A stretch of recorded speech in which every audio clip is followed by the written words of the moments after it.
Olá, sejam todos muito bem-vindos. Eu sou o professor Guilherme Alves de Melo Franco, especialista em direitos material e processual do trabalho e previdenciário pela Universidade Estácio de Sá do Rio de Janeiro, formada em Direito pela Faculdade de Direito da Universidade Federal de Juiz de Fora, Minas Gerais. Estou a desenvolver no meu canal do YouTube, Guilherme Alves de Melo Franco, Estudar Direito, um curso gratuito sobre os direitos material e processual do trabalho, que tem por objetivo o estudo da consolidação das leis do trabalho, artigo por artigo, e como livro base, os meus comentários à reforma trabalhista, Lei 13.467, de 13 de julho de 2017, lançados pela editora Juruá, de Curitiba, no Paraná.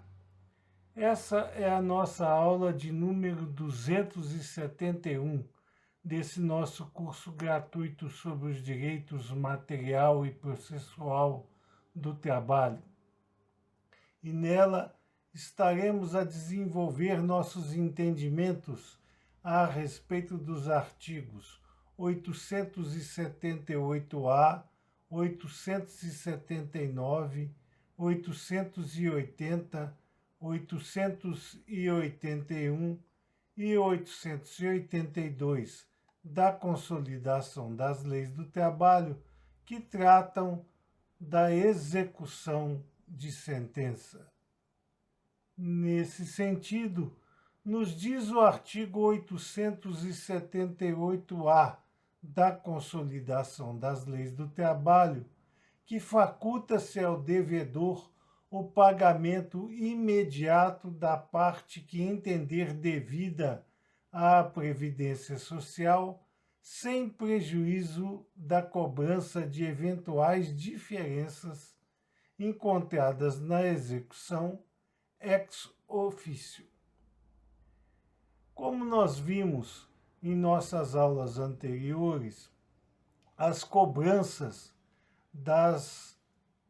parcelas devidas à Previdência Social podem ser cobradas na execução da sentença de maneira ex officio, ou seja, pela simples movimentação do magistrado nesse sentido. Por outro lado, nos diz esse artigo 878-A da Consolidação das Leis do Trabalho, que é a faculdade do devedor, portanto, é uma faculdade, não é uma obrigação, o pagamento imediato da parte que entender devido à Previdência Social. Se nos cálculos dele ele encontra parcelas devidas à Previdência Social, o devedor pode fazer o pagamento imediato desta parte, sem prejuízo da cobrança de eventuais diferenças apuradas na execução de sentença. Então, o devedor pode imediatamente pagar aquela parte que ele entende devida à Previdência Social, embora esta situação esteja adstrita a cobranças de eventuais diferenças apuradas na execução da sentença.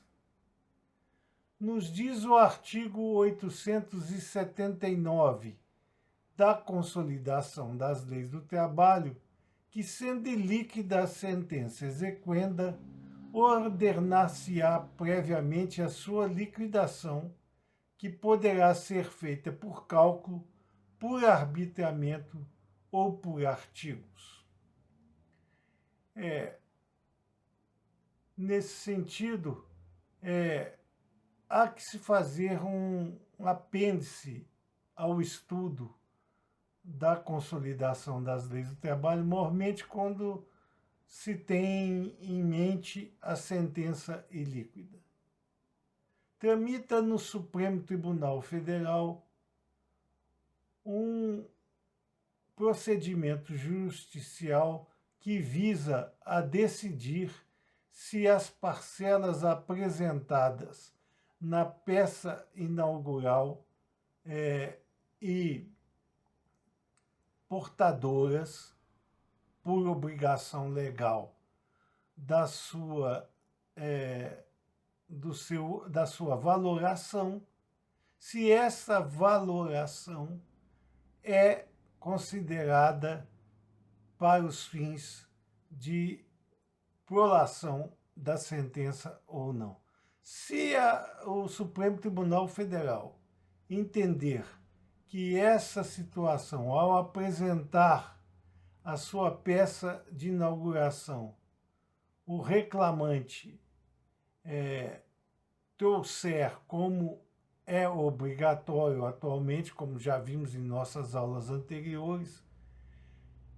a expressão financeira de cada um dos pedidos, a sentença deverá ser líquida e basear-se justamente nos limites daqueles cálculos ofertados pelo reclamante em sede de inicial. Então, nesse sentido, se houver essa predominância de entendimento do Supremo Tribunal Federal, não vai mais haver a possibilidade de sentenças serem ilíquidas. E, portanto, o artigo 879 da Consolidação das Leis do Trabalho perderá o seu objetivo e sairá do ambiente jusoperário brasileiro. Enquanto essa decisão pretoriana máxima não vem, o artigo 879 da Consolidação das Leis do Trabalho permanece vigente e, portanto, a sentença sendo ilíquida, ordenar-se-á previamente a sua liquidação, que pode ser feita por cálculos, que é o normal de acontecer. Por arbitramento, já não é possível mais se fazer por arbitramento, porque é obrigatório na peça de inauguração o reclamante apresentar os cálculos que entende pertinentes a cada um dos pedidos. Então, o arbitramento ou por artigos dificilmente poderá ser adotado sistema na apuração da liquidação da sentença que ainda esteja de forma ilíquida. Nos diz o artigo 879, dessa vez, em seu parágrafo 1º, da Consolidação das Leis do Trabalho, que na liquidação não se poderá modificar ou inovar a sentença. Deflui daí que, ao fazer a liquidação da sentença exequenda, não poderá a parte ou o juízo modificar ou inovar a sentença, devendo se ater exclusivamente aos ditames impressos na mesma, sem discutir matéria pertinente à causa principal. Então, na liquidação, não se poderá modificar ou inovar a sentença liquidanda, nem discutir matéria pertinente à causa principal. Deve-se ater, portanto, a liquidação da sentença expressamente aos ditames impressos, tanto na sentença exequenda quanto nos acórdãos que a sucederam nos diversos pretórios sobre o qual esteve, adstrita o processo judiciário eletrônico do trabalho, do qual se dirige essa liquidação de sentença. Continua a nos dizer ainda o artigo 879 da Consolidação das Leis do Trabalho, dessa feita em seu parágrafo 1º, a linha A, que a liquidação abrangerá também o cálculo das contribuições previdenciárias devidas. Portanto, no parágrafo 1º-A do artigo 879, nós temos que a liquidação também vai se ater às parcelas de contribuição previdenciária devidas. Continua a nos dizer esse artigo 879 consolidado, dessa feita em seu parágrafo 1º-B, que as partes deverão ser previamente intimadas para a apresentação do cálculo de liquidação, inclusive da contribuição previdenciária incidente. Esse parágrafo 1º-B, ele vem de encontro a uma sistemática, porque as varas do trabalho e os juízos trabalhistas possuem setor de cálculo específico para promover a liquidação das sentenças a ele encaminhadas. Com o advento do artigo 879, parágrafo 1º-B, passou-se a destinar às partes que deverão ser previamente intimadas para a apresentação do cálculo de liquidação, inclusive da contribuição previdenciária incidente, o que para nós, em manifestação volitiva própria, é um absurdo, já que o setor de cálculos da Justiça do Trabalho é o responsável, sempre foi o responsável pela liquidação das sentenças a ele destinadas. Portanto, quando a sentença era líquida, o juiz determinava a entrega do procedimento judicial ao setor de cálculo para que ele sim promovesse a liquidação da sentença e consequente inclusão das contribuições previdenciárias incidentes. Todavia, o que acontece na prática é que o setor de cálculo do juízo trabalhista permaneceu inoperante, a não ser em casos em que o juízo tenha dificuldade de decidir sobre qual cálculo será o adotado, se o do reclamado ou se do reclamante. Aí o setor de cálculo apenas e tão somente decidirá por determinação do juízo qual cálculo está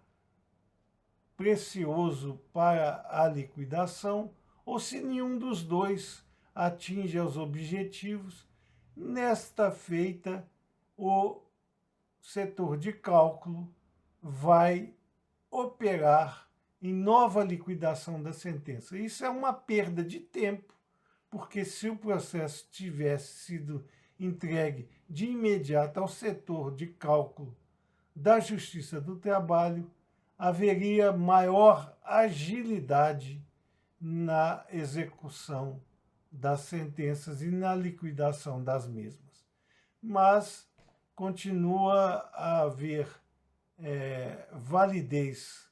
a esse parágrafo 1º-B da consolidação do artigo 879 da Consolidação das Leis do Trabalho e, portanto, vale a regra aqui incidente. Nos diz o artigo 879 da Consolidação das Leis do Trabalho, dessa feita em seu parágrafo 2º, que elaborada a conta e tornada líquida, o juízo deverá abrir às partes prazo comum de 8 dias para impugnação fundamentada com toda a indicação dos itens e valores objetos da discordância, sob pena de preclusão. Portanto, quando a conta se tornou líquida, o juízo deverá abrir às partes prazo comum de 8 dias para impugnação fundamentada. Não vale apenas dizer que a conta está errada e onde está errada, mas tem que se fundamentar esta impugnação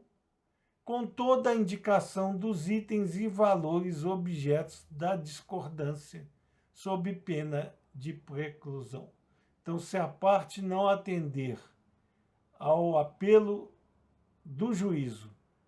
para impugnação fundamentada com indicação dos itens e valores objetos das discordâncias, ele terá o seu direito de falar sobre a conta precluso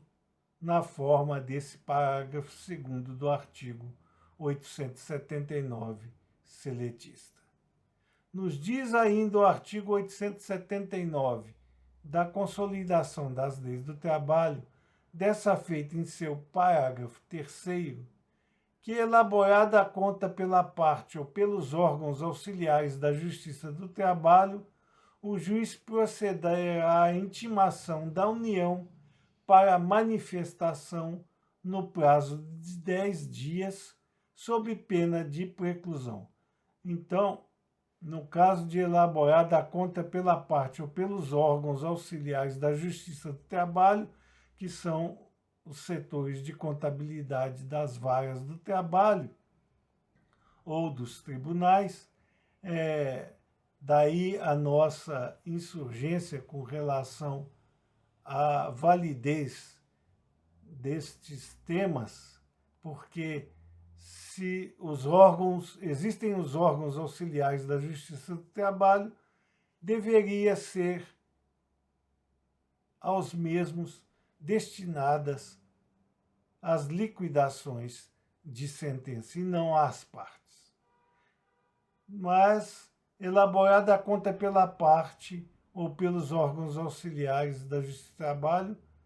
o juiz intimará a União para manifestação no prazo de 10 dias, sob pena de preclusão, lembrando sempre que, no caso da União, os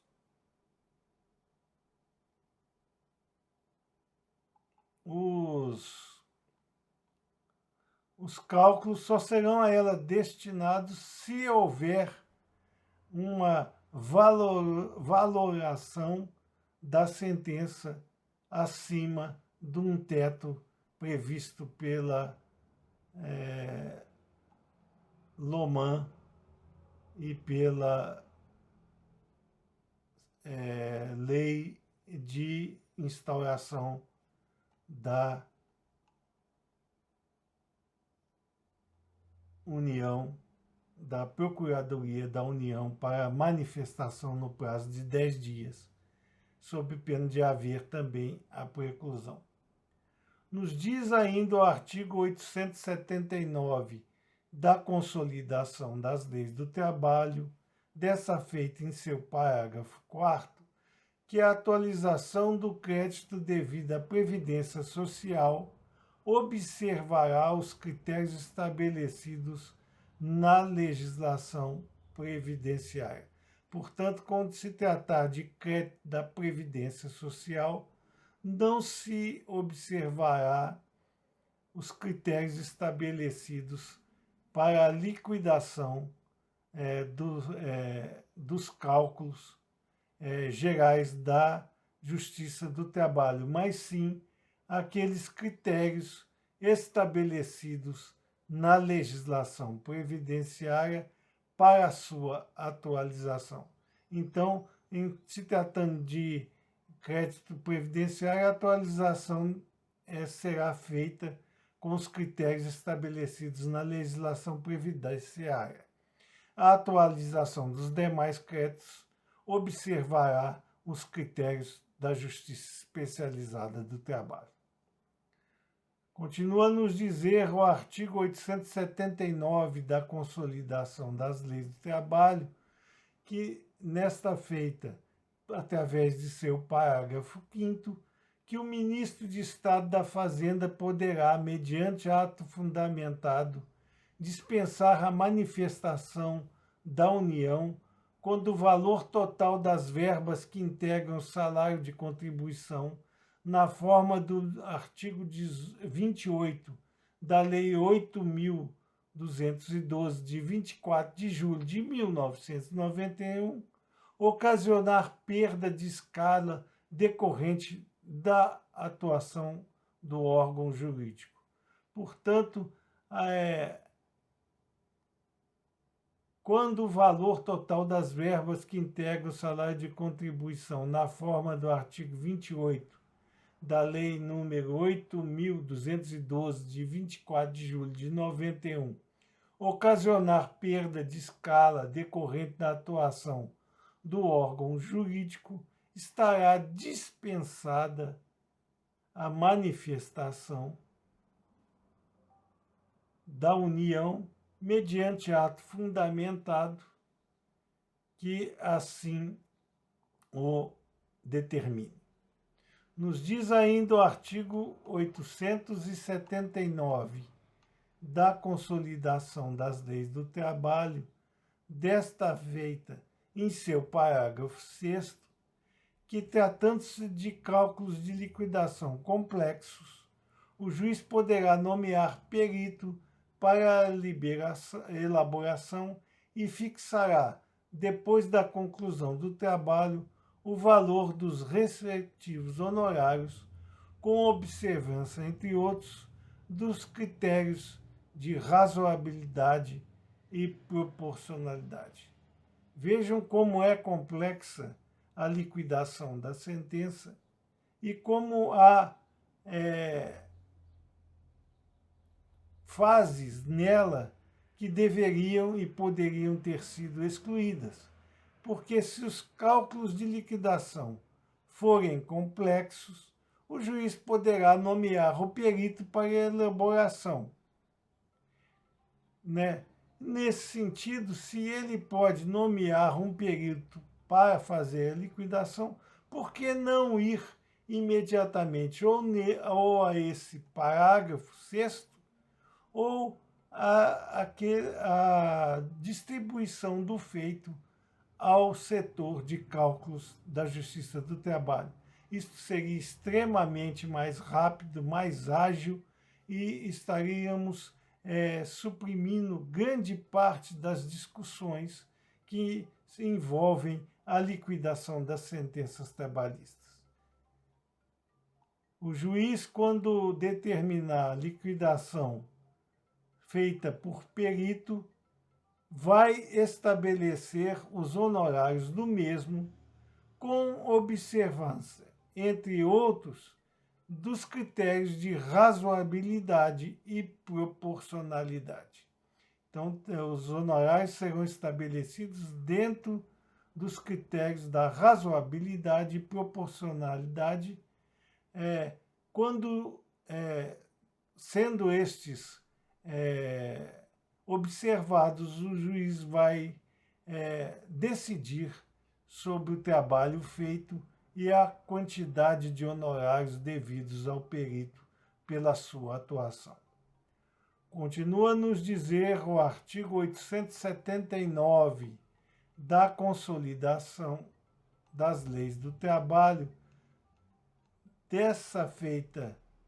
em seu parágrafo 7º, que a atualização dos créditos decorrentes de condenação judicial será feita pela taxa referencial divulgada pelo Banco Central do Brasil, conforme a Lei número 8.177, de 1º de março de 1991. Ora, o Supremo Tribunal, ao julgar a ação direta de inconstitucionalidade número 6.021, decidiu no sentido de considerar que nas atualizações de créditos decorrentes de condenação judicial e de depósitos recursais em contas judiciais na Justiça do Trabalho deverão ser aplicados até que sobrevenha solução legislativa, até que venha a lei. O IPCA é na fase pré-judicial e a partir da notificação a taxa Selic. Portanto, texto impresso no parágrafo 7º do artigo 879 da Consolidação das Leis do Trabalho não está mais em vigor, valendo, portanto, a determinação do Supremo Tribunal Federal, enquanto não houver uma legislação específica para ser aplicados até que sobrevenha essa solução. O IPCA é na fase pré-judicial, ou seja, antes do ingresso em juízo, e a partir da notificação da ação, a taxa Selic. Nos diz o artigo 880 da Consolidação das Leis do Trabalho que, requerida a execução, o juiz ou presidente do tribunal mandará expedir mandado de citação do executado, a fim de que se cumpra a decisão ou acordo no prazo, pelo modo e sob as combinações estabelecidas, ou quando se tratar de pagamento em dinheiro, inclusive de contribuições sociais devidas à União, para que o faça em 48 horas ou garanta a execução, pena de penhora. Como vimos em nossas aulas anteriores, a execução hoje está a cargo das partes e tem que ser requerida ao juízo, não havendo mais aquela possibilidade de ex officio o juízo implementar a execução, o que era bastante mais ágil. Todavia, a legislação alterada requer que a parte requeira ao juízo ou presidente do tribunal, nos casos de litígios afeitos ao mesmo, quando este mandará expedir mandado de citação do executado, a fim de que cumpra a execução, a decisão ou o acordo no prazo de 48 horas, ou garanta a execução, ou ele, por exemplo, cumpre a decisão em 48 horas, ou garanta a execução, ou seja, deposite os valores para fins de discussão sob pena de penhora. Não havendo nenhuma dessas situações, não havendo cumprimento da decisão exequenda pelo reclamado em 48 horas, nem garantida a execução, haverá a pena de penhora a esse reclamado. Continua a nos dizer o artigo 880 da Consolidação das Leis do Trabalho, dessa feita em seu parágrafo 1º, que o mandado de citação deverá conter a decisão exequenta ou termo de acordo não cumprido. Portanto, ao notificar o reclamado para o pagamento em 48 horas, o mandado de citação, quando não for determinada essa citação por meio eletrônico dentro do processo judiciário eletrônico do trabalho, deverá conter a decisão exequenda ou o termo de acordo não cumprido. Normalmente, o que acontece é que, com o advento do processo judiciário eletrônico do trabalho, as citações são feitas dentro do próprio procedimento, através de notificação dos procuradores e do próprio reclamado através deles, para que ele cumpra as decisões ali estabelecidas, tanto na sentença exequenda, quanto no termo de acordo que não foi cumprido. Nos diz o artigo 880 da Consolidação das Leis do Trabalho, dessa feita em seu parágrafo único, que a citação será feita pelos oficiais de diligência. Ora, os oficiais de diligência atualmente são oficiais de justiça, né? Aqui cabe mais aquele parêntese que nós exaustivamente temos feito durante todo esse nosso curso gratuito sobre os direitos material e processual do trabalho, de que a reforma trabalhista deixou passar em Albis a oportunidade de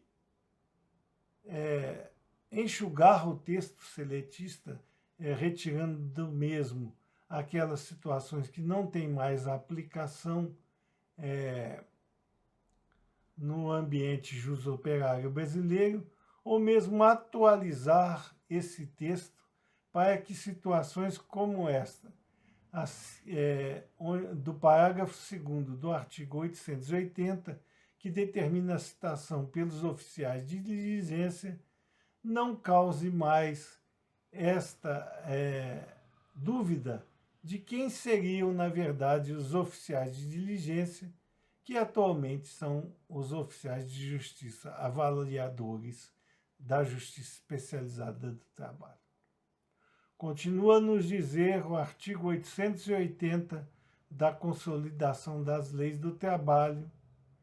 dessa feita em seu parágrafo 3º, que se o executado procurado por 2 vezes no espaço de 48 horas não for encontrado, far-se-á a citação por edital publicado no Jornal Oficial, ou, na falta desse, afixado na sede da Junta ao juízo durante 5 dias. Esse parágrafo 3º é mais um exemplo da inércia da reforma trabalhista a enxugar o texto seletista. Porque, como nós vimos quando estudamos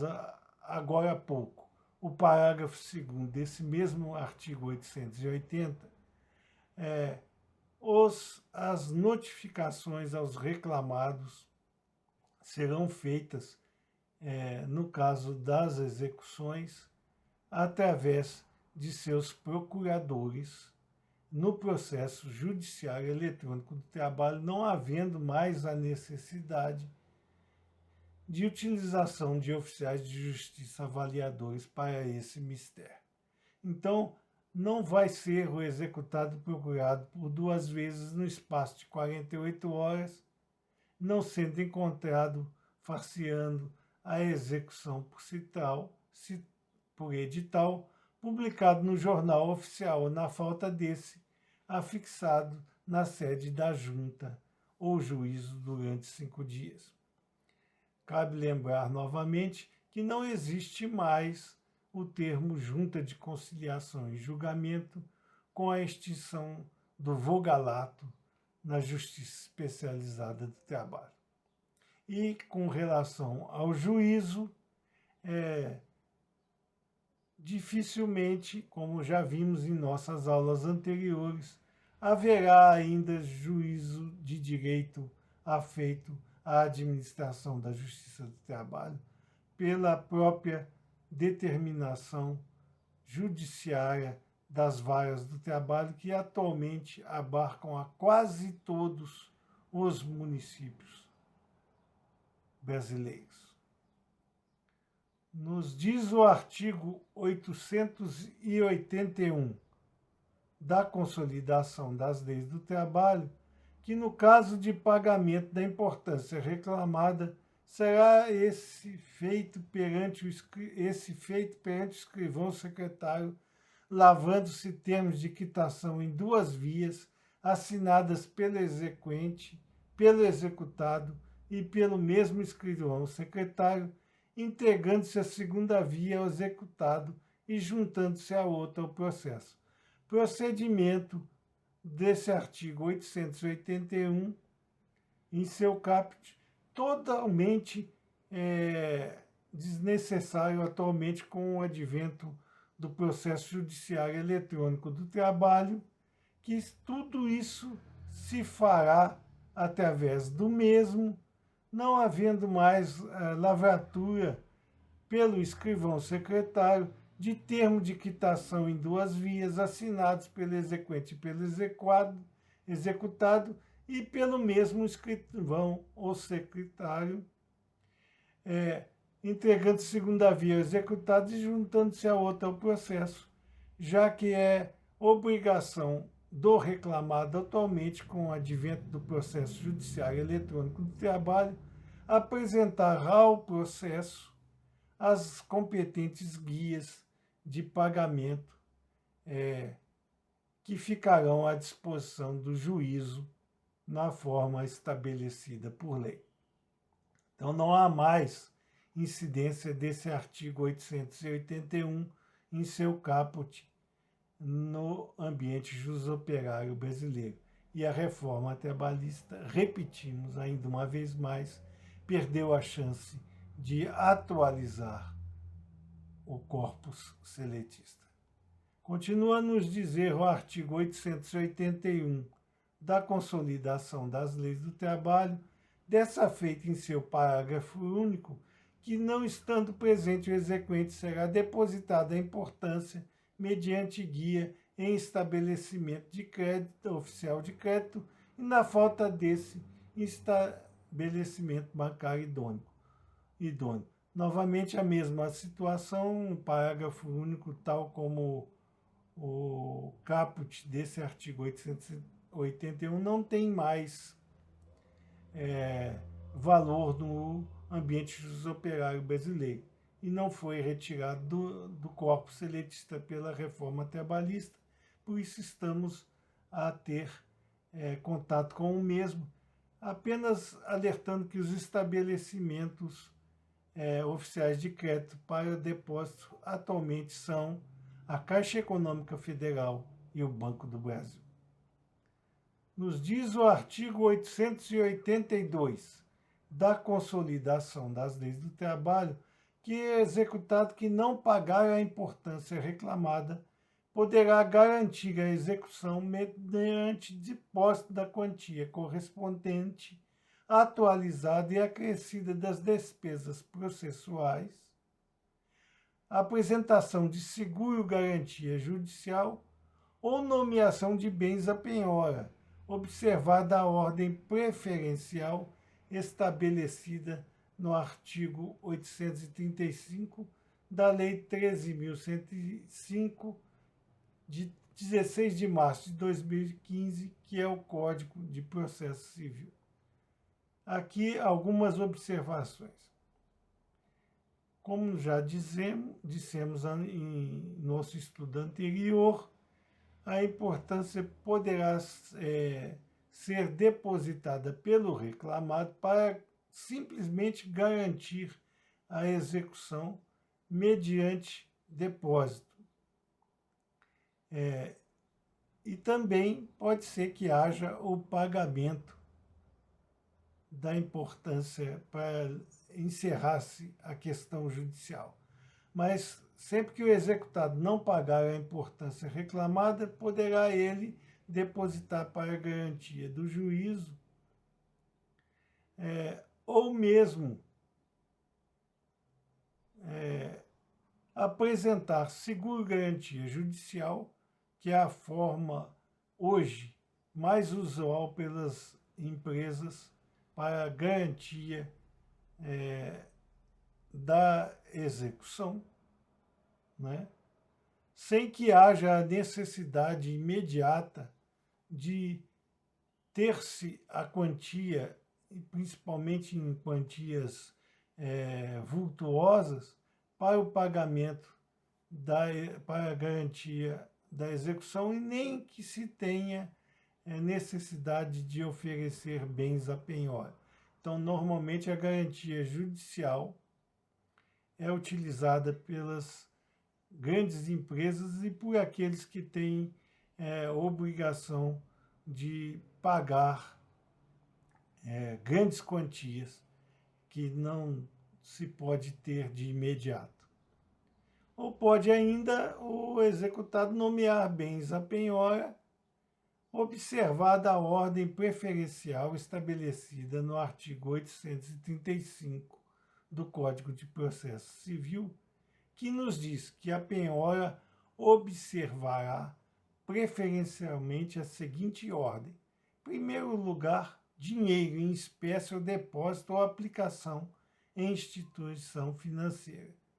Em segundo lugar, títulos da dívida pública da União, dos Estados e do Distrito Federal com cotação em mercado. Em terceiro lugar, títulos e valores mobiliários com cotação em mercado. Em quarto lugar, veículos de via terrestre. Em quinto lugar, bens imóveis. Em sexto, bens móveis em geral. Em sétimo, semoventes, que são animais, são os animais. Em oitavo, navios e aeronaves. Em nono, ações e cotas de sociedades simples e empresárias. Em décimo, percentual do faturamento da empresa devedora. Em 11º, pedras e metais preciosos. Em 12º, direitos aquisitivos derivados de promessa de compra e venda de alienação fiduciária em garantia. E em 13º, outros direitos. Nos diz ainda esse artigo 835 do Código de Processo Civil, que é prioritária a penhora em dinheiro. Essa situação de prioritária penhora em dinheiro é a mais adotada pelos juízos trabalhistas, podendo o juiz, nas demais hipóteses, alterar a ordem prevista no caput de acordo com as circunstâncias do caso concreto. Aí nos vem a assertiva de que, apesar de existência dessa relação de preferência para a penhora, o juízo, dependendo das situações processuais, pode alterar essa ordem de acordo com as circunstâncias do caso concreto. Nos diz o parágrafo 2º desse mesmo artigo 835 do Código de Processo Civil, que para fins de substituição da penhora equiparam-se a dinheiro, a fiança bancária, que nós já alertamos da possibilidade da mesma e que foi abarcada pelo processo judiciário eletrônico do trabalho, e o seguro garantia judicial, que de igual monta foi abraçado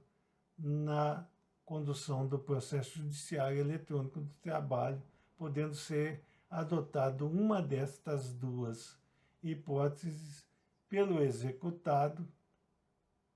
desde que o valor não seja inferior ao do débito constante da inicial, acrescido por 30%. Portanto, quando o reclamado, executado, optar por fiança bancária ou seguro garantia judicial, ele terá que fazer o mesmo no valor respectivo ao débito acrescido de 30%. Portanto, o seguro, fiança bancária ou garantia judicial tem que ser superior a 30% do valor da execução normal. Nos diz ainda o artigo 835 do Código de Processo Civil,